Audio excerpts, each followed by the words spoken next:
Ассаламу алейкум, қыздар, қандайсыздар? Кутмандуу таң бардыңыздарга. Кире бериңиздер. Бүгүнкү тема ниет. Биз кантип туура ниет кылабыз? Анткени баардык нерсе биздин ниетибизге жараша болот. Кечээден бери кулагым ооруп атат, кечинен бери. Азыр да кулагым ооруп атат. Келиңиздер. Ниет биздин жашоодогу болуп жаткан нерсенин баардыгы, азыркы жашообуздун баардыгы биздин ниетибизге жараша. Ошондуктан дагы биз кандай ниетте жашап жатабыз? Ошону аябай маани бериңиздер. Азыр сиздин ниетиңиз эмнеде? Анткени мен буга чейинки сабактарда айтканмын сиздерге. Адамда бир кичинекей бир үзүм эт бар, бул даже хадисте да бар. Кичинекей үзүм эт бар. Эгерде ошол үзүм эт бузулса, бүт дене бузулат. Эгерде ушул эле кичинекей эт тазарса, бүт дене тазарат. Бул жүрөк. Ушу кичинекей жүрөк бузулса болду. Вес сиздин денеңиз бузулат, ойлоруңуз, бүт нерсе. Ал эми ушул кичинекей жүрөк эгерде оңолсо, анда сиз полностью тазарып, ушунчалык өзүңүз менен өзүңүз гармонияда болуп каласыз. Жана эң негизгиси бул жерде ниетте. Биз кечээ максаттар боюнча сүйлөшкөнбүз, каалоолор боюнча сүйлөшкөнбүз. Бүгүн мен сиздерге айтканмын, максаттардын бир 6 сферасын айтып беремин деп. Караңыздар.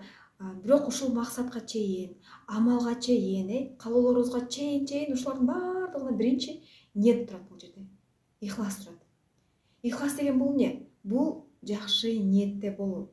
Баягы айтып коет го бизде хадисте, чын ыклас менен ким ибадаттарды кыла турган болсо, ал бейишке кирет деп айтылган. Көрдүңүздөрбү? Бирок азыркы учурда көпчүлүгү чындап, чын ыклас менен, чын ниет менен окуп жатабы намаздарды? Ошол чын ниет менен кылып жатабы ибадаттарды? Жок, антип кылбайт. Анткени ушул жүрөккө биз эмнени киргизип салганбыз? Биз жүрөккө байлыкты, дүйнөнү киргизип салганбыз. Жүрөккө дүйнө кирген жерде, ал жерде ниет, ыкластуулук деген нерсе жок болот. Ал эми жүрөккө качан биз ыкластуулукту, жакшы ниетти, баардыгын Алланын ыраазычылыгы үчүн дей турган болсок, анда могу дүйнө бизге бонус катары эле өзү эле келет. Эми караңыздарчы, бизде мына 6 сфера бар, 6 сфера, 8 сфера бар. Негизи мен азыр кыскартып эле 6 сферасын айтып берейин. Эң эле биринчи сферада бул жерде максат жаздыңыздар кечээ, максат жазгандан кийин ал жерде сферага дагы ылайыкташтырып туруп чачып жазып койсоңуздар болот, бөлүп туруп. Мисалы үчүн бул чисто, мисалы үчүн жолдошум, үй бүлөм, отношения деген сыяктуу. Бул жакта болсо сиздин жан дүйнөңүз, жан дүйнө үчүн эмне кылгыңыз келет, Бул жерде акча, бизнес, карьера, үй бүлө, анан да карым-катнаштар, дагы кандай, ден соолук, мына ушул 6 сфераны жазып алыңыздар. Жана бул жерден мен сиздерге аябай оорлотуп деле бербейин. Мен буга чейин ар бир сферага келишинче 20дан, 30дан, 100дөнбү ошондой жаз дейт болчумун. Азыр сиздерге бирден эле жазыңыздар. Анткени сиз көп жазып алганда орундалбай калса дагы, кечээ айтып өткөндөй эле, сиз уже выгорание болуп баштайсыз, өзүңүзгө өзүң ишеним дагы да ылдый төмөндөп баштайт да. Өзүңүздү өзүңүз жек көрүп баштайсыз, өзүңүздү өзүңүз күнөөлөп баштайсыз, Ошон үчүн ушул 6 сферага бирден эле максат жазыңыздарчы, келиңиздер. Мисалы үчүн ата-энем деген жерге бир эле максат жазыңыз. Кыйнабаңыз өзүңүздү. Экинчи жерге үй бүлө деген жерде ошол жерге да бир эле максат жазыңыз. Мисалы үчүн жолдошум менен отношенияны дагы улучшать этким келет, үй бүлөдөгү балдарыма мындан да сонун тарбия бергим келет.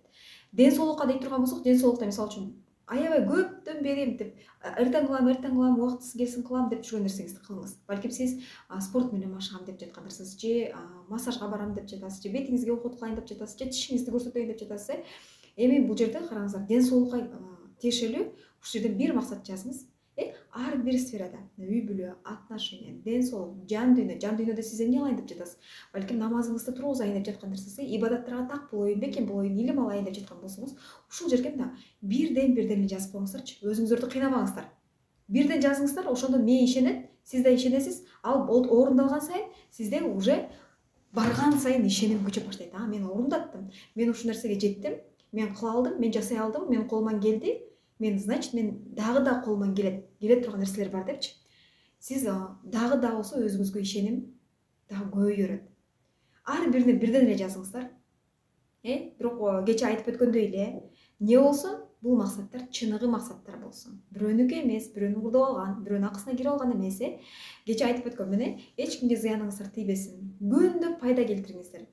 Күндө эртең менен турганда эле шүгүр келтиресиз, ыраазы болосуз, Аллах таалама ушул таңды берип койгонуңа, таңды аттырып койгонуңа да разымын. деп туруп ыраазычылык айтабыз. Андан кийин ниет кылабыз. Бардык нерсе ушул жерде жатпайбы? Ниет кылабыз. Мен бүгүн эч кимге зыяным тийбесин. Мен ушунчалык пайдалуу болоюн. Мен өзүмө пайда алып келейин жана башкаларга да пайда алып келейин деп ушул нерсени принципти прям жаттап алыңыздар дагы. Ушул нерсени эч качан өзүңүздөн чыгарбаңыздар. Буну ар дайым күнүгө жашооңуздарда колдонуңуздар. Бир айдын ичинде кандай жашооңуздар өзгөрүп калат, өзүңүздөр эле күбө болосуздар. Эми караңыздар, максаттарыңыздын ар бири бирден эле жаздыңыздар, өзүңүздөрдү кыйнаган жоксуздар. Ушул максаттардын башында сөзсүз түрдө ниет, эң биринчи ниет болуш керек. Бул жакта максаттарыңыздар турат. Бул башында же болбосо фундамент деп коеюн. Фундамент бул үй турду. Могул жерде фундамент бул ниет. Эгерде могул жерде ниет жок болсо, могул фундамент жөн эле кулап калат. Бул уже эчтекеге барабар эмес. Ал эми могул жерде ниет болгон болсо, могул фундаментте прочный турат. Сиз уже эки дүйнөгө тең сиз өзүңүзгө сооп келтирип атасыз. Биз адамдар күнүгө сооп кылсак болот, күнүгө сооп жыйнасак болот ушул ниетибиз менен. Кантип деп ойлошуңуз мүмкүн. Мисалы үчүн азыр сиз эртең менен турганда деле бирөө менен сүйлөшүп атасызбы, бирөөгө бара атасызбы, бирөөгө көрүп атасызбы, бирөө ооруп калса ага барып атасызбы, бирөөнүн тоюна барып атасызбы, коноктосуп атасызбы, күндө тамак жасап атасызбы, особенно биз үйдө отурган келиндер. Сиз тамак жасасаңыз дагы ар бир ишти Аллах Тааланын ыраазычылыгы үчүн деп баштаңыз. Ошондой ниетте баштай турган болсоңуз, сиздин ар бир кадамыңызда, ар бир жасаган ишиңизде сизге береке, рызкы болот. Кантип деп ойлойсуздар азыр? Мисалы үчүн, биз тамак жасап жатканда, я Аллахым, ушул тамакты сенин ыраазычылыгың үчүн, менин денемди тойгузуп, мага энергия бериш үчүн, сага дагы да күчтүүлөп ибадаттарымды кылыш үчүн ыйгара көр Аллахым. Сенин ыраазычылыгың үчүн деп ушул нерсени кылышыңыздар керек. Эгерде, мисалы үчүн ушул тамак жасап жатканда деле бул жерде эң башкысы ниет кетип атат. Анан майда-майда ниеттерди кошуп койсоңуз болот жанына. Ушул тамакты мына чын ыклас менен жасап, чын жүрөгүңүздөр менен Аллах Тааланын ыраазычылыгы деп жасап туруп кыла турган болсоңуздар, ошол жерден ар бир жеген, ар бир ложка тамагыңыздардан сооп аласыздар. Аллах Таалан бизге ушул аркылуу рызкы берип коюшу мүмкүн. Сиз Аллах Тааланын ыраазычылыгы үчүн деп жатканда. Биз эмне кылып жатабыз? Аллах Таалан ошол нерсе менен рызкы берейин деп жатса, биз өзүбүз албайбыз дагы. Мен жасадым. Баягы эле текке үйлөнүп кетебиз. Мен тамак жасап койдум. Эптеп эле курсагымды тойгузсам, эптеп эле тиги азыр саат түшкү тамак болду. Түшкү тамакта ушу балдарымдан өзүмдүн тигинин курсагын тойгузуп койсом болду. Үйдөгүлөрдүн курсагын тойгузуп койсом эле болду. Ушундай ниет менен жүрөбүз да. Эгерде сиз уже эле ниетиңизди башынан эле оңдоп, Аллах Тааланын ыраазычылыгы үчүн ушу тамакты жасап жатам дей турган болсоңуз, ушинтип үй бүлөнүн баардыгын тойгузуп, энергиялуу болуп, ар бири өзүнүн иштерин мыкты жасаш үчүн, ар бири өзүнүн иштерин туура жасаш үчүн деп туруп жакшы ниетте кыла турган болсоңуз, ошо тамакты жеген, сиздин жасаган тамагыңызды жеген адамда ар бириңиздерде рызкы болот. Сизге ошончолук деңгээлде сооп келет. Балдарыңыз мисалы үчүн ошол тамакты жегенде, сиздин жакшы ниет менен жасаган тамагыңызды жеген балдар зээндүү болот. Ошол жерде балага да рызкы берип атат. Ошол жерде да отношение дагы да бекемделет. Эгерде сиз антип Аллахтын ыраазычылыгы үчүн деп жасабасаңыз, антип айтпай турган болсоңуз, ошол тамакты жегенден кийин деле ошол жерге шайтан аралашып кетет дагы. Ошол жерде отуруп деле урушуп кетишиңиздер мүмкүн. Кыжырланып туруп балаңыз бирдеке алып коюп, балаңызга кыйкырып жибересиз же уруп жибересиз. Же отуруп туруп эле турган жерден эле бирдеке сөз башталып кетип, үй бүлө урушуп кетиши мүмкүн да. Анткени Аллах Тааланын ыраазычылыгы айтылбаган жерде сөзсүз түрдө шайтан болот. Ушуга аябай маани бериңиздер. Ар бир нерсени баштаганда Аллах Тааланын ыраазычылыгы үчүн, конокко барып жатканда дагы Аллах Тааланын ыраазычылыгы үчүн барып жатам. Бирөөнүн тоюна барганда дагы Аллах Тааланын ыраазычылыгы үчүн деп ушинтиңиздер. Азыр биз эмне кылып калдык көпчүлүк пенделерибиз, көпчүлүгүбүз биз наоборот пенделердин ыраазычылыгы үчүн кылып калдык. Башка бирөөлөрдүн ыраазычылыгы үчүн кылып калдык. Байкасаңыздар. Байкаңыздар. Бирөөнүн үйүнө чакырса, кой, жаман көрүп калбасын. Кой, буну алып барсак, кой, бул эмне дейт? Андан көрүп мындайын алып барайын, кой. Анын ыраазычылыгы үчүн деп биз бирөөнүн ыраазычылыгын көздөп калдык. Карасаңыздар, даже той өткөргөн учурда дагы, кой тейлер ичет. Тиги ичкилик арак койбой койсок, жамандашат, жаман көрүшөт. Андан көрүп ошол ичет, ошол столдорго андан көрүп арак алып келип коюп коелу. Алар бизди жаман көрүп калбасын деп аларга жагыныштын, алардын ыраазычылыгын алыштын жолун издеп баштайбыз да. Эмне үчүн биз Аллах Тааланын ыраазычылыгын алуунун жолун издебейбиз? Сиз эч качан пенденин ыраазычылыгын алууну көздөбөңүз, анткени пенде эч качан ыраазы болбойт. ал сөзсүз түрдө бир жеринен кемтик таап кетет. Анткени ал күнөөкөр, биз күнөөкөрбүз пенде. Сөзсүз түрдө бир жери тиги мынтип калыптыр, ана бери мынтип калыптыр деп келебиз. Ошондуктан эч качан бирөөгө тиги минтип коет, кой, тиги минтип айтып коет, уят болот. Кой тигинтип коет. Тиги деген жаман көрүп калбасын, кой аны алып барып берейин. Койчу тиги жаман көрүп калбасын, кой барып келейин дебей эмес. Постоянно сиз кайсы жакка барбаңыз, эмне кылбаңыз, кандай кадамдарды жасаңыз, Аллах Тааланын ыраазычылыгына бурасыздар. Анткени бул хадисте да айтылган, Хадисте да айтылып атат, бизде ихлас менен ибадат кылган адамды мен бейишке киргизем деп туруп баягы сөз берип атат бизде. Куранда элестетиңиздер. Ниет деген бул жерде жакшы чын ниетиңиз менен Аллах Тааланын ыраазычылыгына ар бир кадамды, ар бир жумушту буруу дегенди түшүндүрөт. Ушул нерсени эске алыңыздар дагы. Ушул нерсени прям могул жакка түйүп алыңыздар. Эмне кылбаңыз, тамак жасайсызбы, үй жинайсызбы, бардыгын Аллах Тааланын ыраазычылыгы үчүн кылыңыз. Бирөөнүн ыраазычылыгы үчүн, бирөөгө жагыныш үчүн эмес. Биз особенно эмне кылабыз? Особенно келин болуп келгенде кайненеме жагайын, тиге жагайын, тигинин көңүлүн алайын, бунун көңүлүн алайын деп кылабыз. Андай кылбаңыздар. Же болбосо эл көрсүн, мен ушинтип садака кылып атканымды эл көрсүн, молодец десин. Тиги намаз окуп атат. Мисалы үчүн намаз окугандардын видеого тарып киришет, тиги намаз окуп атат деп айтсын. Тиги мондай экен, тиги мондай экен деп айтсын, деп эл көрсүн, деп эл үчүн кылгандар бар. Бирок караңыздар, бул жерде сиз эл үчүн, эл көрсүн эмес, сиз Аллах Тааланы көрсүн деген ниетте кылыңыздар. Бардыгыңыздар, прям бардыгыңыздар. Мени Аллах Таалам карап турат. Мен кече айттым, бардыгын 24 саат карап турат.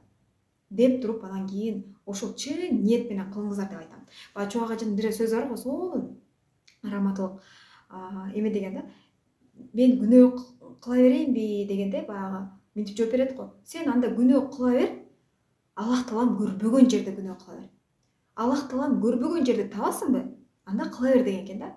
Бирок азыр могу ааламды башкарып турган Аллах Таалам, падышалардын падышасы, ушунчалык күчтүү, улук, мээримдүү, кечиримдүү зат, элестетиңиз. Ал кыпындай дагы, мондай кичинекей кыпындай биз көрбөгөн нерселерди көрөт. Биз эч качан андан жашынып бир жерге бекине албайбыз. Биз ар дайым, буга чейин айтып өтпөдүмбү, карап турат, көрүп турат, 24 саат көрүп турат деп, биз ошондой сезим менен жашашыбыз керек.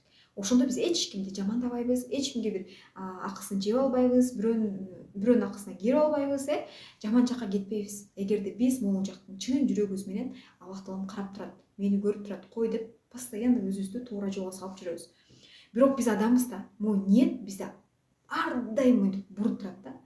Мен буга чейин айтканбыз, намаз тургузуш оңой, намаз окуш оңой, баягы көпчүлүгү ажылыкка барыш кыйын дешет, ажылыкка да барыш оңой да, зекет кылыш баардыгы оңой. Бирок могул жактагы ниетти түздөш, күн сайын, секунд сайын, минут сайын могу жүрөктү түздөп, ниетти түздөш, бул өтө кыйын нерсе.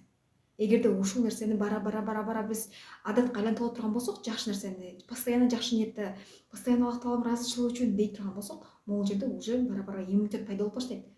Сиз автоматически уже кылып баштайсыз. Качан гана биз ушу чын ниет менен, ихлас менен биз жасап баштаганда, ар бир нерсени Аллах Тааланын ыраазычылыгы деп баштаганда, баягы шайтан кичирейип бизден алыстап баштайт. Бул жерде караңыздар, сиз балаңызды бир жака окууга берип жаткан болсоңуз, балаңызды садикке берип жаткан болсоңуз дагы, балаңызды бирдекеге мындай курстарга берип жатсаңыз дагы Аллах Тааланын ыраазычылыгы үчүн деңиз. Жана дагы жумушуңузду баштап жатсаңыз дагы, качан гана ушул сөздү айтканда, сиздин ар бир ишиңизде береке, рызкы болот.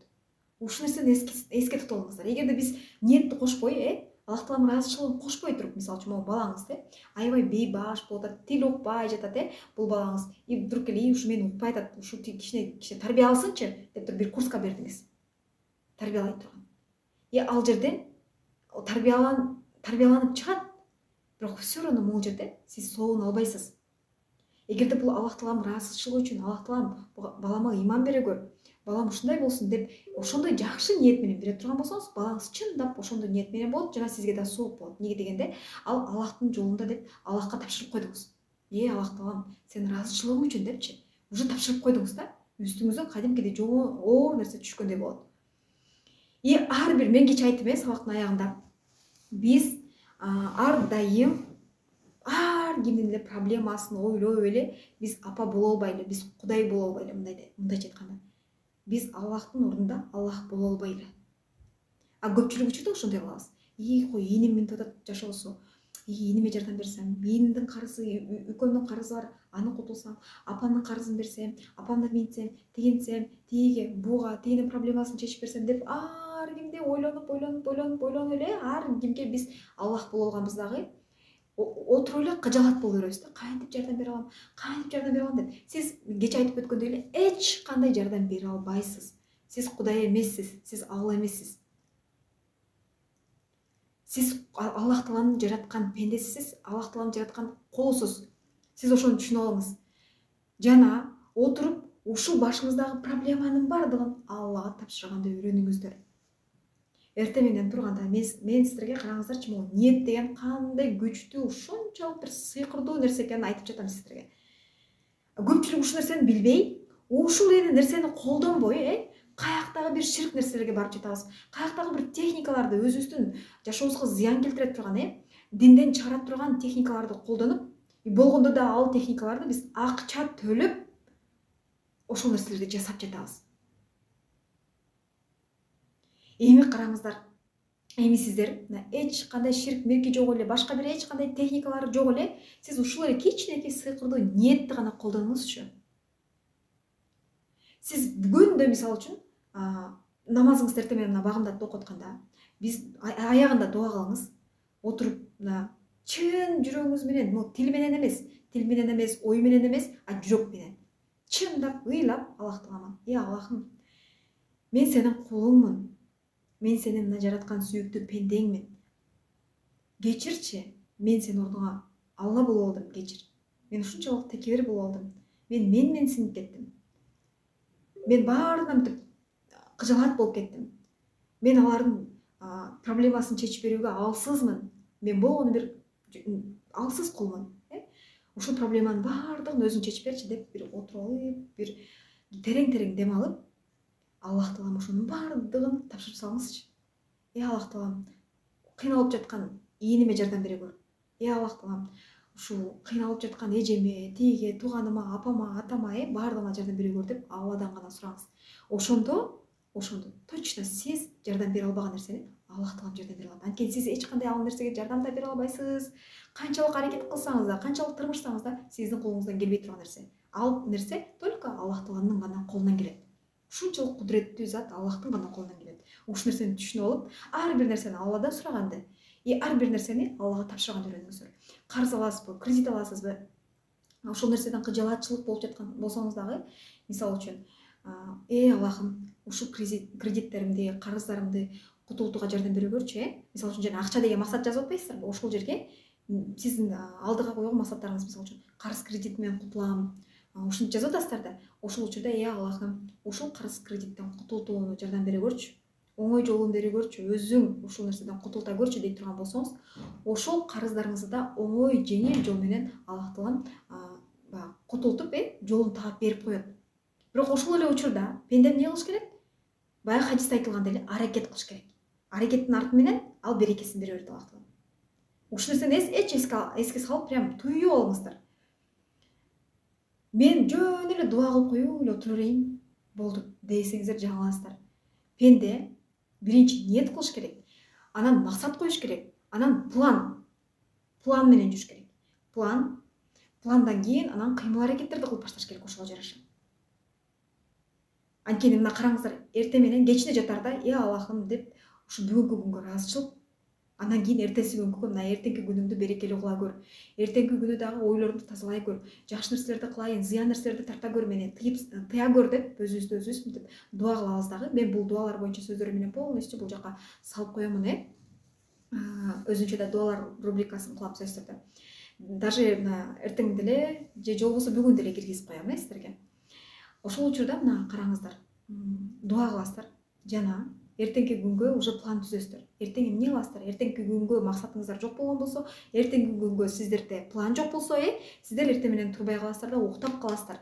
Сизде уже кечинде жатарда эле, Аллахым, тахажутка тургуза көрчү өзүң. Мен тахажутка турууну ниет кылдым деп, ошондо эле ниет кылып, Алланын ыраазычылыгы үчүн деп уктаңыз. Ошондо сиз эс аласыз, ошо 2 саат 3 саат уктасаңыз да, эс алып, плюс тахажутка турасыз.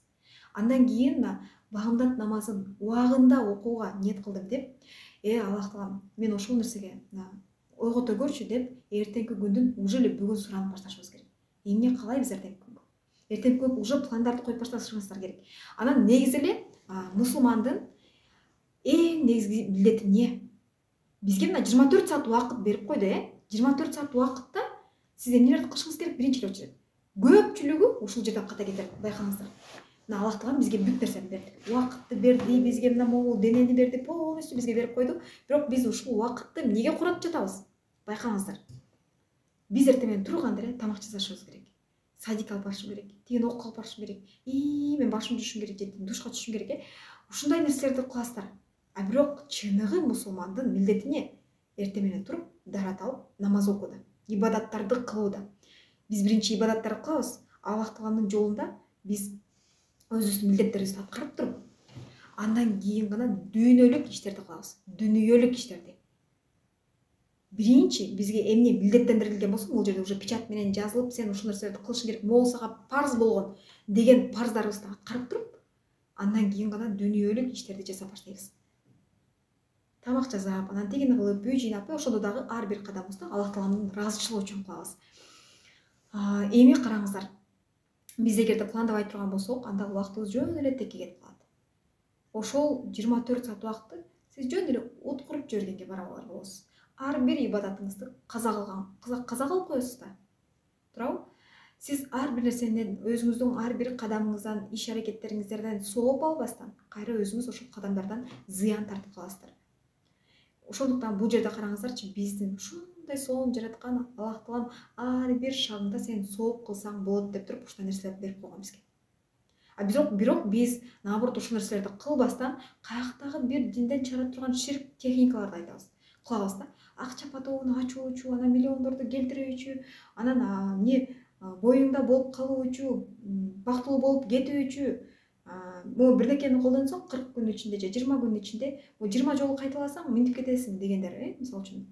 Динге тиешеси жок, бирок ушу динде деле бар деп туруп айтып, мындай бурмалагандардан этият болуңуздар. Анткени ушул нерселерди кылуу менен сиз ширк кылганга барабар болуп каласыз. Ширк кылган бул уже динден чыгарды деген сөз, динден чыгып кетти деген сөз. Эми бул боюнча дагы отдельный сабак болот. Ушул ширк боюнча эми сиздер үчүн болгон, сиздер билип алышыңыздар үчүн ушундай сабакты мен сөзсүз түрдө устазадан айтып өткөртүп беремин. Эми караңыздар, биз эми бул сабактардан кийин сиздер 30 күн ичинде кадимкидей ак караны бөлүштүрүп, салыштырып билип каласыздар. Чындап бактылуулук, чындап мындай сыйкырдуу нерселер каякта экенин билесиз. Чындап сыйкырдуулары бул Куранда. Ар бир амалдарыбыз, ар бир нерсе биздин азыркы жашоодо болуп жаткан нерсенин баардыгы Куранда уже давно жазылып койгон. Биз каяктагы бир мен деле ушуга чейин кымбат курстар сатып алып болчумун. Каяктагы американец, каякта бир пендеден да, капырлардан. Ошону тиги миллиардер экен, миллиардер ушуну кылып миллиардер болуп кетиптир. Мен да ошол нерсени кылсам миллиардер болуп кетет экен деген түшүнүк уже бара-бара көпчүлүк адамдарга сиңип баштады. Капыр кылган нерсени эмнеге биз кылышыбыз керек? Биздин өзүбүздүн жолубуз бар, бизде Куран бар. Биз Куранда жазылып койгон. Ошол нерселерди кылсаң, сен могул нерсени кылсаң, сен бай болосуң. Могул нерсени кылсаң, сен кедей болосуң деп уже жазылып койгон. Эгерде мына караңыздар, бул жерде сизде максат бар. Машина алам, үй алам, бай болоюн, бизнес болсун деген. Бирок ушул нерселерди бардыгын сиз эмне максатта болуусун каалап жатасыз. Эгерде сиз жөн эле подружкамда тиги машина бар, мен деле ошо подружкама окшоп машиналуу болгум келет. Мен тең туштарымдын баардыгында үйлөрү бар, мен деле ошондой үйлүү болгум келет. Баардыгында мондай бар, анан мен деле ошол нерседей болгум келет дей турган болсоңуз, бул чыныгы максат эмес, кечээ айтып өткөндөй эле. Анан сиз Аллах таалам сурайсыз, байлык бере көрчү мага деп, мисалы үчүн Аллах таалам ар бир пендесине байлык бийлик берет, ар бир нерсесине өзүнө жараша рызкысын берет. Бирок караңыз, биз ошо сурап жатканда, Кудайым байлык бере көрчү дегенде, ошол байлыкты эмне үчүн сизге бериш керек? Ошонун артында кандай ниет турат сизде? Сиз ошо Аллах таалам байлык берсе, мен машина алам, тигин алам деп кереги жок нерселерге кордоп турган болсоңуз, анда ал байлыктын эч кандай сизге пайдасы жок. Бирок ошол байлыкты сиз өзүңүзгө, Аллах таалам өзүңдүн жолуңда ыраазычылык үчүн, өзүңдүн ыраазычылыгы үчүн мага ошол байлыкты берчи, мен зекет кылайын. Бизде мусулмандарга 5 нерсе парз болгон, парз. Намаз, ыйман, биздин орозо, зекет жана ажылык. Аллах таалам өзүңдүн жолуңда кызмат кылууга мага байлык берчи деп сурашыңыз керек. Анткени бай мусулман болуу аябай жакшы. Бай жөнөкөй мусулман болгон абдан жакшы. Жөнөкөй, жөн эле мындай эле бай болгондун ордуна. Сиз бай болгон учурда эмне кыла аласыз? Сиз жардам бере аласыз, мечиттерди куруп бере аласыз, больницаларды, мектептерди, сиз жардам бере аласыз. Ошол өзүңдүн жолуңда кызмат кылууга мага байлык бере көрчү деп сураныш керек. Анан ушунусун эске алып коюңуздар. Акчанын орду могул жакта эмес, акчанын орду чөнтөктө болуш керек. Бирок көпчүлүк эле учурда азыр эмне болуп калды? Акчанын орду чөнтөктө эмес, жүрөктө болуп калды. Дүнүйөнүн орду өзүнүн ордуларында эмес, адамдын жүрөгүнө кирип кетти, сиңип кетти. Биз баягы ийгиликтүү болсок, анан акчалуу болсок, мен акчаны сүйөм, мен акчаны жакшы көрөм деп ушинтип калдык, бирок Алланы жакшы көрөм, мен Алланы сүйөм дегенди унутуп койдук. Могу жүрөккө биз акчаны киргизбейли. Биз жүрөккө Алланы киргизели, Алланы прям ошол жака киргизип, эске тутуп, прям ошол жерге мөөр басып коюшубуз керек. Ал эми акчанын орду чөнтөктө болуш керек. Ошондо гана сизге могул жактагы болгон байлыктар, ийгиликтер, сизге каалаган мындай карыз кредиттен кутулуу, проблемалардан кутулуу, кыжалачылыктан кутулуу, стресс, депрессия, ошонун баардыгы кетет дагы. Жанагы сиз каалаган байлыктар, машиналар, үйлөр, саякаттар, бизнестериңиз жүрүшүп кеткени, анын баардыгын Аллах таалам сизге бонус катары жөн эле берип коет. Ошон үчүн могул жакта эң негизгиси жүрөктө ыйман болсун, Алла таалам болсун, болду. Алла таалама болгон сүйүү болсун, махабат болсун. Анан мен бир окуя эсиме келип кетти, азыр ушуну айтып кетейин. Бир сахаба ажылыкка барат экен да, умрага. Анан умрага барганда ал жерде бир картаң чачы ак басып кеткен чал ошол жерде умра кылып жаткан экен да, зыярат кылып жаткан экен. Зыярат кылып жатып ошол жактан баягы Кабаны айланып, Кабада ташты кармап, ошондой ыйлап аткан экен да ошол чалчы.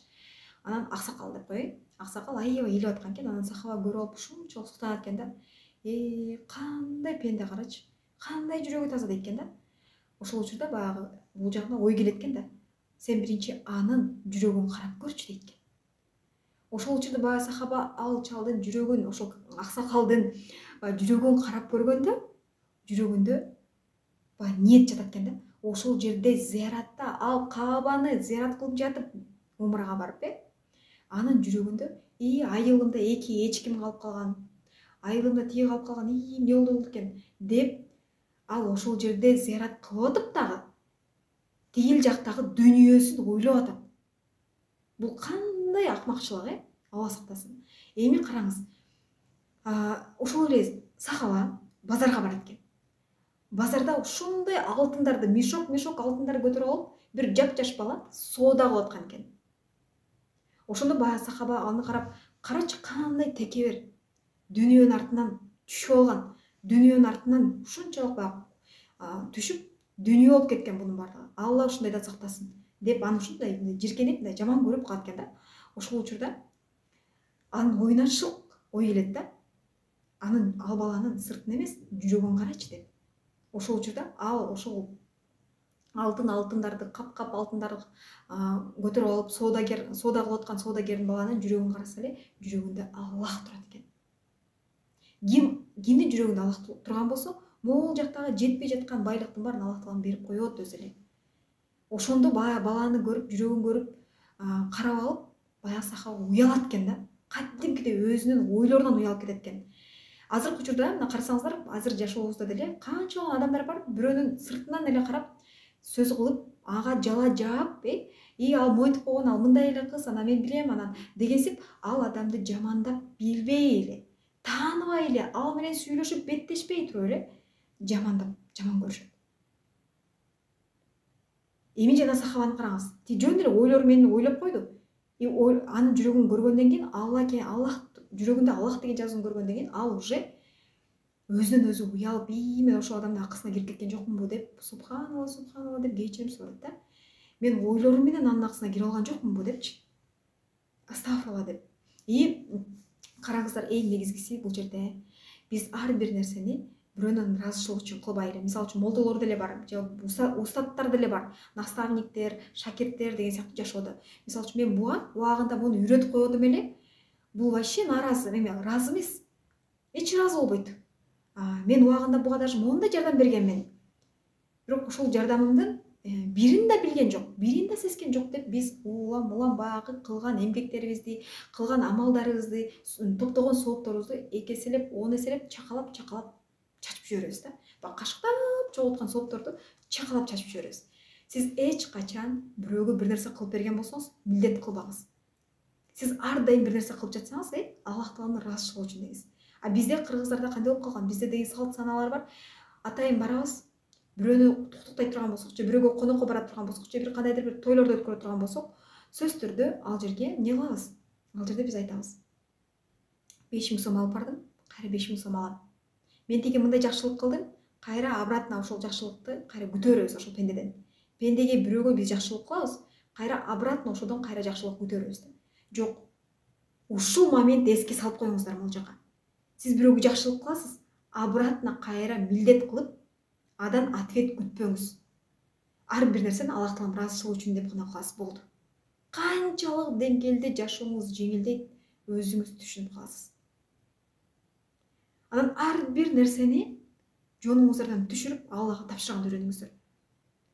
Сизди кыйнап жаткан карыздарыңызды, сизди кыйнап жаткан проблемаларыңызды, сиз могу башыңыздагы болуп жаткан азыр ушунчалык кыйналдым, мага эч ким жардам, пенделерден, тигиден жардам күтпөңүз да. Жардамды Алладан күтсөңүздөр, ар кайсы жактан сизге ушу жардам келип баштайт. Аллах Таалам себеп кылып жөнөтүп баштайт. Ошондуктан бүгүндөн баштап ар бир нерселериңиздерди Аллахка тапшырганды үйрөнүңүздөр. Биз Аллага тапшырган ордуна биз Кудай болуп алабыз да. Кантсем, эмне кылсам, тиге канча жардам берсем, тигинин проблемасын, бунун проблемасын ар кимди ойлой берип, биз уже кыжаалат болуп кетебиз. Жүрөгүбүздү ош метр оорутуп алабыз да. Эми сиздерге бүгүн тапшырма, бүгүн дагы зикир чалууну унутпаңыздар. Күндө ушул нерсени кыла турган болсоңуздар, сизде адатка айланат. Кийин автоматически айтып баштайсыздар. Сиздер кийин бир жака барып отурганда дагы бирөө ушактап отурса, ушул жерде кыйбатчылык жүрүп жаткан болсо, бирөөлөр бири-бирин ушактап аткан болсо да, ошол жерден моментально токтотосуз, же болбосо өзүңүз ичиңизден уже зикир чалып баштайсыз. Лишь бы өзүңүз да ошол нерсеге кирип кетпеш үчүн, Анан бизде карасаңыздар, ислам дини ушунчалык таза дин. Мындай дин жок эч жерде. Бирок биз мусулмандар, биз пендебиз да. Биз Аллах Тааланын кулубуз, биз ар дайым күнөө кылуучубуз. Бирок кайсы бир мусулман жаман бир адаттары менен болгон бир мусулманды көрүп, башка диндегилер ушул жаман мусулманды көргөндө, ислам дини ушу турбайбы деп түшүнөт экен. Ошондуктан биз мусулмандар өзүбүз так тура жүрөлү. Анан көбүн эсен бизде эмне деп коет, Аллах Тааланын ыраазычылыгын алып, болушунча азыр ар бир кыймыл аракетибизден сооп издеп калалы, Биз анткени бизге мүмкүнчүлүк берип атат. Бизге мына Аллах Таалам мүмкүнчүлүк берип атат, ар күн сайын, ар бир секунд сайын өзүнө ибадат кылуу үчүн. Бирок биз эмне деп атабыз? Биз дүнүйөгө азгырылып кетип атабыз, байлыкка, бийликке, ийгиликке, атактуулукка. Лишь бы тиги, мисалы үчүн бир блогер же аябай бир таанымал 4 миллион подписчиги бар бир ырчы келди.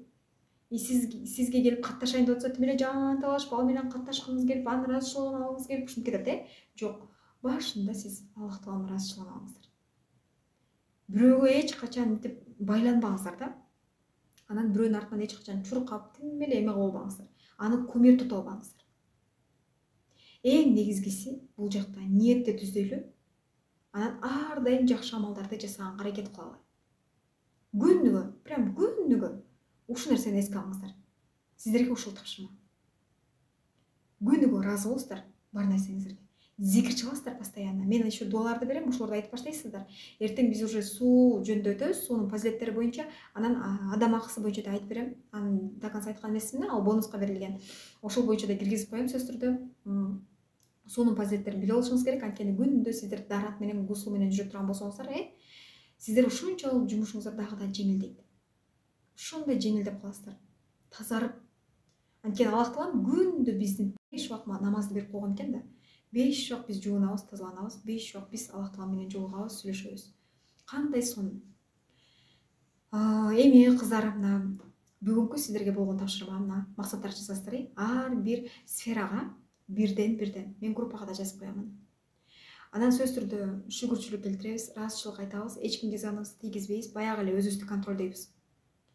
И жана дагы өзүбүзгө мусор төкпөйбүз. Сиз мисалы үчүн могу аябай мындай кымбат баалуу, прям алтындан жасалган бир хан сарай деп коеюн.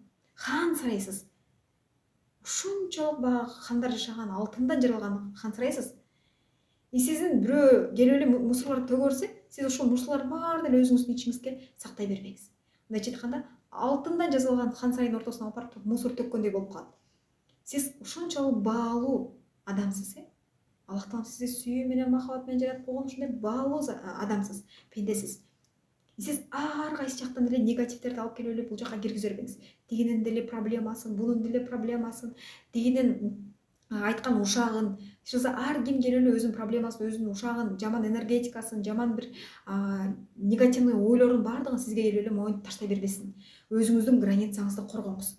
Граница боюнча дагы бүгүн сөзсүз түрдө сиздерге болуңузга киргизип коеюн, билип алыңыздар ушул нерсени. Өзүңүздүн границаңызды коргоңуз. Могул жакта таптаза болуп турган жерге сиз бирөө келип туруп эле лай менен моюнтуп чачып атса, сиз ошол нерсени карап турбаңыз. Сиз ал нерсеге жол бербеңиз. Баягы айтып кетпедимби, кимде эмне болсо ошонусу менен бөлүшөт деп. Сиз ошол нерселерди кабыл албаңыз. Бир гана оозунан зикирлерди түшүрбөңүз, Алланын атын түшүрбөгөндө сиз ар дайым таза болосуз. Постоянно жүрөгүңүз тынч болот. Баардыгыңыздарды жакшы көрөмүн. Буюрса мына группадан дагы дополнительно кошумча суроолор болсо деле жазыңыздар. Мен кечээ ар бириңиздердин сурооңуздарды окудум. Өтө толтура айымдар ыраазычылык айтышты. Прям сиздердин ыраазычылыгыңыздарды угуп дагы, ошол жерден окуп дагы Аллах Таалама ыраазы болуп кеттим. Аллах Таалама ыраазымын, ушундай ойду берген. Аллах Таалама ыраазымын, ушул Аллах Таалама ыраазычылык үчүн канчалаган айымдарга ушинтип өзүмдүн алган илимдерим менен бөлүшөйүнчү. Ушул нерселерди угуп, ошол айымдар туура жолго кетип, ширк нерселерден тыйылып, жашоолорун өзгөртсүнчү. Мен аркылуу Аллах Тааламды тааный турган болсоңуздар, Аллах Таалама дагы да жакынай турган болсоңуздар, бул мага да жакшы, сизге да жакшы, баардыгыбызга пайда алып келип атат. Анан мына бизде эң негизгиси өзүбүздүн сөзүбүздү, оозубузду, көзүбүздү, кулагыбызды тыялы болду. Ушул үч эле нерсени тыйсаңыздар болду. Анан көздүн напсизи бар, кулактын напсизи бар, ооздун напсизи бар. Биз ошол өзүбүздүн эле напсилерибизди тыйышыбыз керек. Тигини каалайм, буну каалайм, анан дүнүйө деп артынан чуркап, эч ким дүнүйөнүн түбүнө жеткен эмес. Биз баягы кетип калсак, биз өзүбүз менен нелерди алып кетебиз? Только соопторубузду, жакшы амалдарыбызды гана алып кетебиз өзүбүз менен. Могул жакта байлык бийликтин баардыгы калат. Анан мен кечээ айтып өтпөдүмбү? Россияда азыркы жерден, бул жакта Казакстандан, Россиядан, Турциядан окугандар бар экен. Ушул сабактарды көрүп аткандар бар экен. Сиздерге мына алыс жерде жүрөсүздөр. Сиздерге Аллах Таалам жеңилинен берсин, сиздерге жумушуңуздардын дагы да ырыскысын берсин, мындай берекесин дагы арттырып берсин сиздерге. Сиздердин акыбалыңыздарды билем. Азыр мына балдарыңыздарды таштап, ушу узак жолдо, башка мамлекетте, үй бүлөңүздөрдү бул жакта таштап алып, ошол жакта мээнет кылып жүрөсүздөр. Ар бириңиздердин мээнетин миң эселеп Аллах Таалам кайтарып берсин. Болгону сиздерде мындай алыс жакта жүргөндөрдө мындай болот да. Сиздерде чувство вины болушу мүмкүн, күнөөлүү сезим. Мен балам жанында эле жүрсөм болмок, мен баламды эле карасам болмок деп уайымдап, кыжалат болбоңуз. Анткени биз баардыгыбыз өлүп кетүүчүбүз. Сиз өлүп кетсеңиз деле, могу калатыр болгон адамдардын баардыгы калат. Ар бир адамды Аллах Таалам рызкысы менен жаратып койгон. Ошол эле сыяктуу сиз деле ошол жакта Аллах Таалам ыраазычылыгы үчүн деп эле бир гана ушул ибадаттарды кылып, амалдарыңызды кылып эле Аллага тапшырып коюңуз. Могу балдарыңыз Алланын баягы периштелердин коргонунда болот. Ушул нерсени үйрөнүңүздөр. Ар бир нерсени Аллага тапшырганды үйрөнүңүздөр. Анткени мен деле бул нерсени неден байкап калдым. Мен да ар бир нерсени жасаганда мен Аллага тоокел кылып коем да. Болду. Бир нерсени баштайм, Алла өз жардам берет. Мен аракетин кыла берем, Аллах Таалам все равно мага берекесин берет. Анткени бул нерсе далилденген, уже хадисте Аллах Таалам сөз берип койгон. Сен мондай аракеттер кылсаң, мен сага монтип берем. Сен садака кылсаң, садакаңды миң эселеп баягы арттыртып берем. Сен башка адамдарга жакшылык кылсаң, кайра жакшылыкты мен сага кайтарып коем 10 эсе деп. Булардын бардыгы айтылганы нерсе сөз түрдө кайра кайтып келет. Болгону биз аракеттерибизди кылып токтотпошубуз керек. Бардыгыңыздарга ийгилик каалайм. Бүгүн дагы группага тапшырмаларды жөнөтүп коем. Анан сөз түрдө бизде Аллах Тааланын эң сыйкырдуу, эң пайдалуу бизге жашообузга пайдасын тийгизе турган 99 ысымы бар. Дал ошонун мен бул жака аудио записин жөнөтүп коемун. Аны болсо ар ким ар кандай аты болушу мүмкүн. Бул Аллах Тааланын 99 аты. Бул ар бир ооруга шыпа, карызы барларга карызынан кутултуучу, ушундай бир касиеттерге ээ.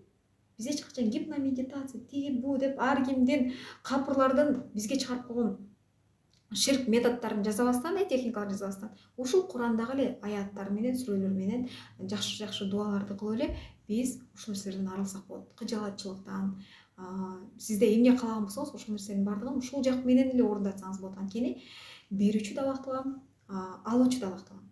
Сиз ошон үчүн дагы бир гана Аллах Таалама кайрылышыңыз керек. Тиги методко, тиги техникага, анан тиги миллиардерге, бул миллиардерге, тиги капырга, бул капырга эмес. Жанагы мазарларга эмес, сыйкырларга эмес, көз ачыктарга эмес, каяктагы бир нумерология же кандай ушундай бир нерселерге эмес. Лично Аллага гана кайрылганды үйрөнүңүздөр. Сиздерге берет и алат турганда нерсе, алат турганда ошо Аллах Таалам да. Мына бир нерсени айтып коеюнчу сиздерге ушул жерге далил кылып. Карасаңыздар, көпчүлүгү мындай особенно капырлар ишенбейт го. Анткени көрбөйт аларчы. Көрбөгөндө да ишенбейт. Ал эми биз мусулмандар көрбөй туруп Аллага ишенебиз. Ошонубуз менен биз башкалардан айырмаланып турат. Анткени бизде могул жерде жүрөк менен ишенип атабыз. Жүрөк менен ишенип ошончолук ибадаттарыбызга туура так болуп атабыз. Бирок ошол жерден деле кээ бир баягы напсибиз шайтансөрүн азгырат да. Ошондой азгырат бизден ар кайсы тараптан. Ошол нерсеге болгону биз өзүбүз туруштук беришибиз керек. Анан бул жерде карасаңыздар, баягы эмен айтып кетип атканмын. Мисалы үчүн биз адамдар машинаны башкара алабыз. Мисалы үчүн ракетаны башкарып атат, самолетту башкарып атат, вертолетту башкарып атат, пенделер айдап атышат да. Анан эми караңызчы. Вертолетту башкарып атабыз, машинаны башкарганда биз ушундай адамдар башкарат дейбиз. Бирок могу ааламды, планеталарды, жер, күн, ай, ушул нерсенин бардыгын прям кыпындай бир кичинекей мондай нерсеге чейин, кылына чейин, чаңга чейин, бүт көзгө көрүнбөгөн нерселерге чейин Аллах Таалам башкарат. Караңызчы, кандай улук зат. Эми биз ошондой улук затка гана сүйүүбүздү күндөн күнгө арттырып, күндөн күнгө амалдарыбызга бек боло берели. И бир гана ошого ишенип, ошого гана таянып, Аллага гана таянып, Аллага гана тапшырып, Алланын гана ыраазычылыгында деп ар бир ишти ошого гана такап туруп жасайлы. Бардык нерсени ошого бурабыз. Любой нерсе. Даже Инстаграмда пост чыгарып жатсаңыз да, блог алып барып жатсаңыз да, Аллах Тааланын ыраазычылыгы үчүн, Аллахым, ушу менин постумду окуп, башка бирөө пайда көрсүн. Ушу менин постумду окуп, башка бирөөгө мен пайда тийгизейин. Зыяным тийбесин деген максатта жүрөлү бардыгыбыз. Бардыгыңыздарды жакшы көрөм. Группаларды, телеграм группаларды ачып коебуз, өзүңүздөрдүн ой пикирлериңиздерди жазыңыздар. Же болбосо ошол эле видеону мен уже сактап коемун. Сабактарды сактагандан кийин деле ким кечиккен болсо, ким тура келбей алган болсо убактысы, анткени бул жерде Казакстан, Турциядан, Россиядагы эжелерге тура келбейт да, ошого тура келген убактарында наушник салып алып, угуп отура бересиздер. Эң негизгиси бул жактан пайда алып кетиңиздер. Ушул жерде да ниет жатат. Жакшы ниет кылыңыздар. Ушул жерден ар бир сөздөн, ар бир нерседен мен өзүмө пайда алайын. И ошол нерсени мен пайда алайын деп эле жөн эле окуп, мени көрүп, угуп койбостон, оккан нерсеңизге кайра амал кылып баштаңыздар. Жасап баштаңыздар. Бардыгыңыздарды жакшы көрөм.